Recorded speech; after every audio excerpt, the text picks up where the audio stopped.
2 weeks before his final exams, Kenechukwu saw Chidinma, his younger sister, walking on campus with a classmate Tunde.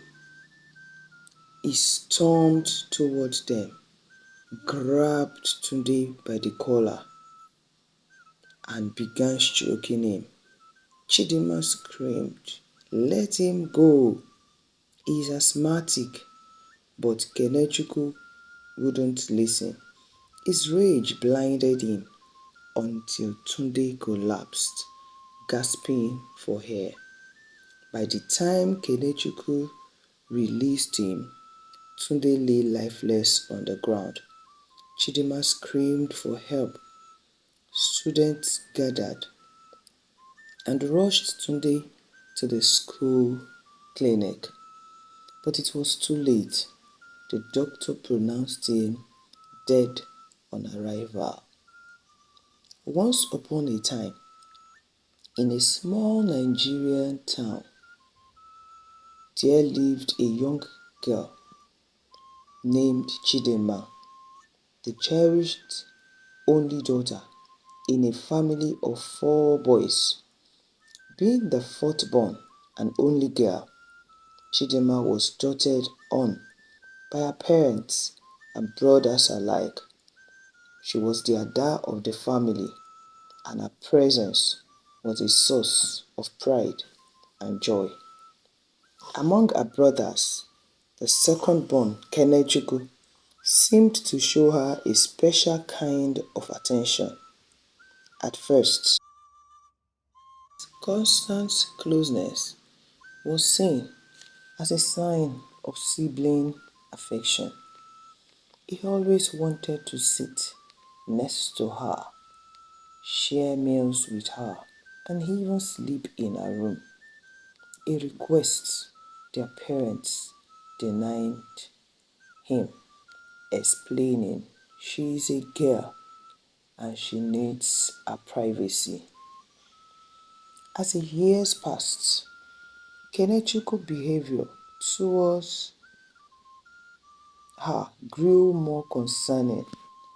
His obsession with Chidinma, his sister, became apparent to her but remained unnoticed by their parents.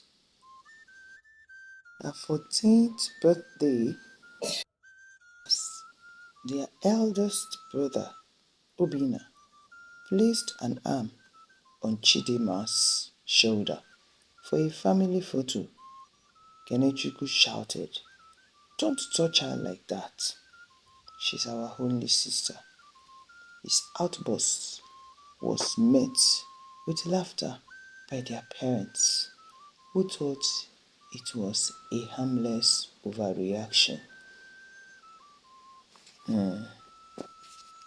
Parents should be more sensitive when they see actions and behaviors that are questionable. Most times, we laugh over serious matters that we need to address. Back to the story. By the time Chidinma entered the university at 16, Kenechukwu was in his fourth year studying engineering at the same institution. What should have been a protective brother-sister relationship became stifling.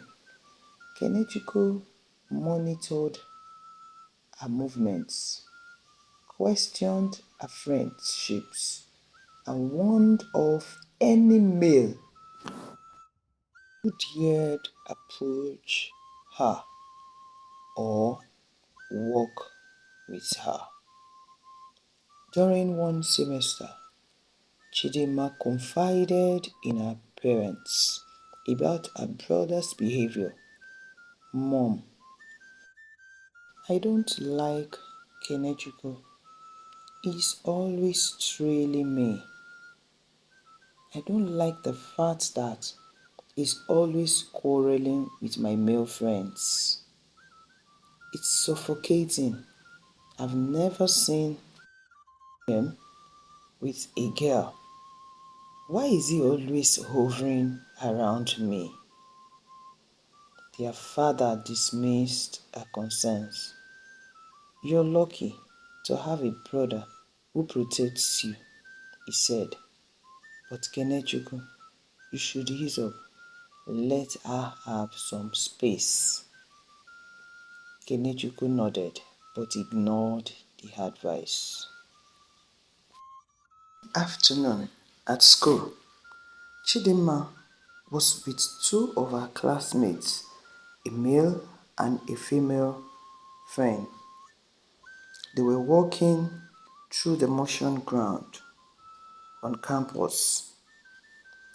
Chidinma was in between her two friends. They were gisting as they walked through the motion ground. They sat down under a tree together. Chidinma sat so close to her male friend as he tried to explain a topic to her. Her female friend sat next to the guy.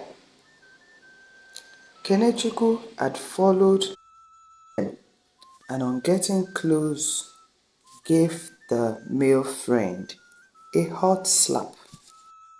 Are you so close to her? Isn't there a better way to show her whatever it is than to allow your shoulder touch her body? That will teach you a lesson. To distance yourself from my sister next time. Chidinma was very angry with him. Why? Why would you do that? What is it? Why are you following me everywhere? She turned to her male friend. Please, I am very sorry. She apologized. She faced Kenechukwu back. Why are you doing this? In fact, I will report you to a counselor next time, not mom and dad. What is it? Allow me breathe. You follow me everywhere. Can't you get yourself busy? Even if you have a free period, then go to the library. This is really serious, oh. This boy is getting out of hand. Let's see what the response of our parents is. Or let's see how Kenechukwu was counseled by the counselor. What do you even think is Kenechukwu's problem? Why is he following his sister everywhere? Let's find out in the story. That evening, Chidinma called her mom. Mommy, please, I don't understand Kenechukwu any longer. Please call him and talk to him. Today, I was going with a classmate. He followed us. We got to a place and sat under a tree. Myself, my male friend, and a female friend who are my classmates. The guy was actually explaining something from the topic we learnt in the morning to me and my female friend. All of a sudden, Kenechukwu appeared from nowhere and gave him a hot slap, warning him never to stay close to his sister. Please, mommy, speak to Kenechukwu. He is going out of hand. I can't condone his behavior anymore. I have told him the next time he misbehaves like that, I will report him to the school counselor. He needs to be counseled. It's okay, my dear. I will call him right away and speak with him. I will tell your dad also so that your dad can speak with him. He should stop that behavior. What's getting over him? Is he the first to have a sister? Don't worry, I will speak with him. 2 weeks before his final exams, Kenechukwu saw Chidinma walking on campus with a classmate of hers, Tunde. Furious, he stormed toward them, grabbed Tunde by the collar, and began choking him. Chidinma screamed, "Let him go! He is asthmatic." But Kenechukwu wouldn't listen. His rage blinded him until Tunde collapsed, gasping for air. By the time Kenechukwu released him, Tunde lay lifeless on the ground. Chidinma screamed for help. Students gathered and rushed Tunde to the school clinic, but it was too late. The doctor pronounced him dead on arrival. Kenechukwu suddenly realized someone is dead and he was responsible for that. He was very confused. He didn't know what to do, whether to run away or to stay back. Everyone was crying for Tunde. Kenechukwu put his hand on his head with tears rolling down his cheeks. Immediately, Kenechukwu was handed over to the school authorities.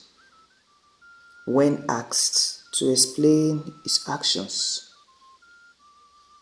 he stammered before admitting, "I warned him. I have told him before now to stay away from my sister. I don't like any male around my sister." A disciplinary panel was convened. The school informed Tunde's parents of the tragedy and they arrived grief-stricken. "Our son left home for an education, not to be in the States, in the hands of another student," his father cried. Here is the silly boy. Who are his parents? He needs to pay for this. Throw him into jail for life. What are the parents looking at raising such a boy? They have failed. Their failure has claimed our son's life. He cried. What a tragedy. Parents should raise their children anyhow they like, but ensure that their children do not become threats to the children in the society at large. Let's see how Kenechukwu's case was handled.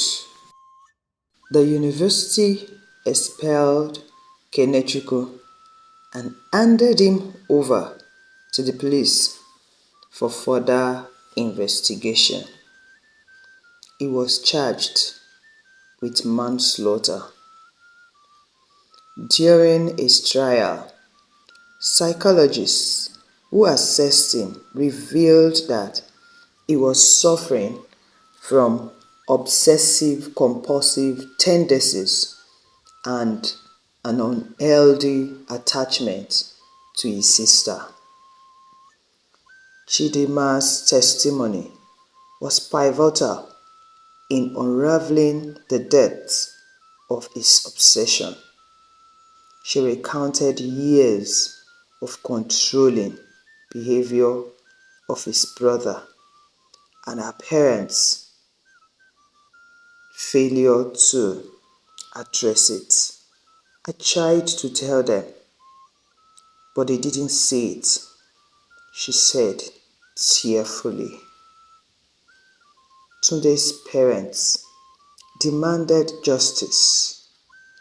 This wasn't just an accident. His obsession took our son's life. His parents' failure claimed our son's life, Tunde's mother said in court.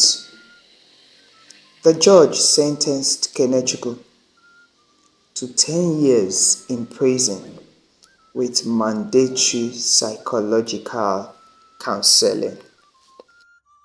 At home, Chidima's parents were devastated. They hadn't realized the extent of Kenechukwu's fixation on his sister. We failed. We failed. We failed to see the signs, her mother admitted. We thought it was harmless. Their grief deepened when Chidima distanced herself from the family. I need time to hear, she told her mom via a phone call one day. She transferred to another university far from her hometown. Her eldest brother, Obina, stepped in to support the family emotionally.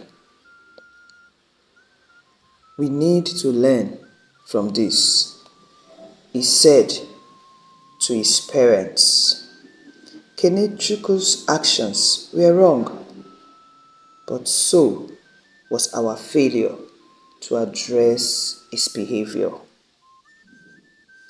He put a call through to Chidima, who had been transferred to another university. Hello Chidima, how are you faring? How are you coping in your new state? We are sorry. I am sorry. As your big brother, I should have seen that, address it, and ensure that it didn't get to that point. I am very sorry. Mom and Dad are very sorry too. Please, don't stay away from home. When next you're on holiday, please come home. Everything is going to be fine. Thank you, big bro. I'll definitely come home. In prison, Kenechukwu underwent therapy that helped him confront his unhealthy attachments. One day, he wrote a letter to his family expressing his remorse. I ruined lives because I couldn't control myself over my sister, he wrote with tears dripping from his cheek. Tunde's parents started a foundation in their son's memory to raise awareness about mental health and address unhealthy familiar dynamics. A lot of young people were helped. Young boys like Kenechukwu, who had become obsessed with their sisters, especially. Years later, Kenechukwu was released on parole. He returned home a changed man. His parents, Chidinma, Obinna, his elder brother, and his two younger brothers were home to welcome him. He apologized to Chidinma, their parents, and they all went to see Tunde's family, where Kenechukwu also apologized to Tunde's family. Though forgiveness was difficult, it marked the beginning of a long road to healing for all involved. Morals from the story. Unaddressed obsession can lead to tragedy. Early signs of obsessive behavior should never be ignored, especially within the families. Parents must listen when children express discomfort or concerns. Parents should take them seriously and investigate further. We must also know that healing takes time. Rebuilding relationships after a tragedy requires patience, effort, and professional help. Boundaries are crucial. Healthy siblings relationships thrive on respect for personal boundaries. Thank you for watching my story. Please subscribe to my channel, like my story, share with your loved ones. This is African Tales by Ewa. Please share with me what you learned from the story or what you think about the story. I appreciate your time spent on my channel. I do not take your support for granted. Until I come your way again with another interesting and educating story. Bye for now.